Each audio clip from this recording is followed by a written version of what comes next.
تیسرا باب۔ بس یہودی کو کیا فوقیت ہے اور ختنے سے کیا فائدہ؟ ہر طرح سے بہت، خاص کر یہ کہ خدا کا کلام ان کے سپرد ہوا۔ اگر بعض بے وفا نکلے تو کیا ہوا؟ کیا ان کی بے وفائی خدا کی وفاداری کو باطل کر سکتی ہے؟ ہرگز نہیں، بلکہ خدا سچا ٹھہرے اور ہر ایک آدمی جھوٹا۔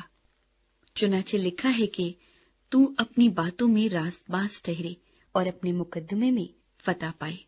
اگر ہماری ناراضگی خدا کی راست بازی کی خوبی کو ظاہر کرتی ہے تو ہم کیا کہیں؟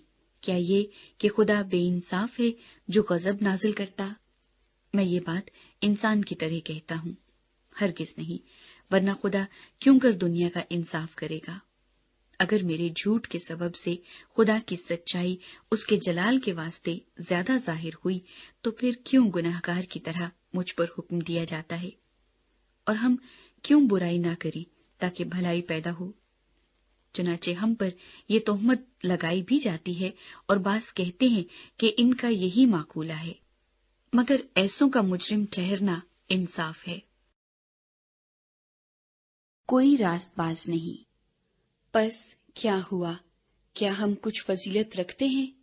بالکل نہیں، کیونکہ ہم یہودیوں اور یونانیوں دونوں پر پیشتر ہی یہ الزام لگا چکے ہیں کہ وہ سب کے سب گناہ کے ماتحت ہیں۔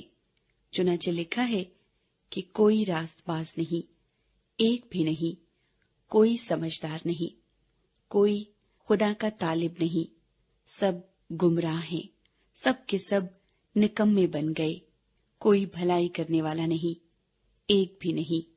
ان کا گلا کھلی ہوئی قبر ہے، انہوں نے اپنی زبانوں سے فریب دیا، ان کے ہونٹوں میں سانپوں کا زہر ہے، ان کا منہ لعنت اور کڑواہٹ سے بھرا ہے، ان کے قدم خون بہانے کے لیے تیز رو ہیں، ان کی راہوں میں تباہی اور بدحالی ہے، اور وہ سلامتی کی راہ سے واقف نہ ہوئے، ان کی آنکھوں میں خدا کا خوف نہیں۔ اب ہم جانتے ہیں کہ شریعت جو کچھ کہتی ہے ان سے کہتی ہے جو شریعت کے ماتحت ہیں، تاکہ ہر ایک کا منہ بند ہو جائے اور ساری دنیا خدا کے نزدیک سزا کے لائق ٹھہرے، کیونکہ شریعت کے اعمال سے کوئی بشر اس کے حضور راست باز نہیں ٹھہرے گا، اس لیے کہ شریعت کے وسیلے سے تو گناہ کی پہچان ہی ہوتی ہے۔ خدا ہمیں کس طرح راست ٹھہراتا ہے؟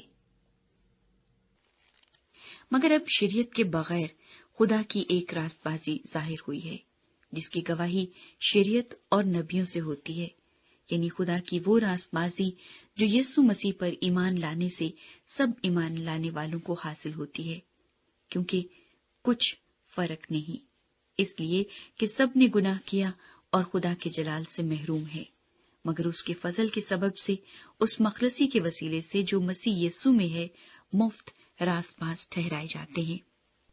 اسے خدا نے اس کے خون کے باعث ایک ایسا کفارہ ٹھہرایا جو ایمان لانے سے فائدہ مند ہو، تاکہ جو گناہ پیشتر ہو چکے تھے اور جن سے خدا نے تحمل کر کے طرح دی تھی ان کے بارے میں وہ اپنی راست بازی ظاہر کرے، بلکہ اسی وقت اس کی راست بازی ظاہر ہو تاکہ وہ خود بھی عادل رہے اور جو یسوع پر ایمان لائے اس کو بھی راست باز ٹھہرانے والا ہو۔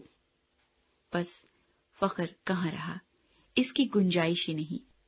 کون سی شریعت کے سبب سے؟ کیا اعمال کی شریعت سے؟ نہیں، بلکہ ایمان کی شریعت سے۔ چنانچہ ہم یہ نتیجہ نکالتے ہیں کہ انسان شریعت کے اعمال کے بغیر ایمان کے سبب سے راست باز ٹھہرتا ہے۔ کیا خدا صرف یہودیوں ہی کا ہے، غیر قوموں کا نہیں؟ بے شک غیر قوموں کا بھی ہے، کیونکہ ایک ہی خدا ہے جو مختونوں کو بھی ایمان سے اور نامختونوں کو بھی ایمان ہی کے وسیلہ سے راست باز ٹھہرائے گا۔ بس کیا ہم شریعت کو ایمان سے باطل کرتے ہیں؟ ہرگز نہیں، بلکہ شریعت کو قائم رکھتے ہیں۔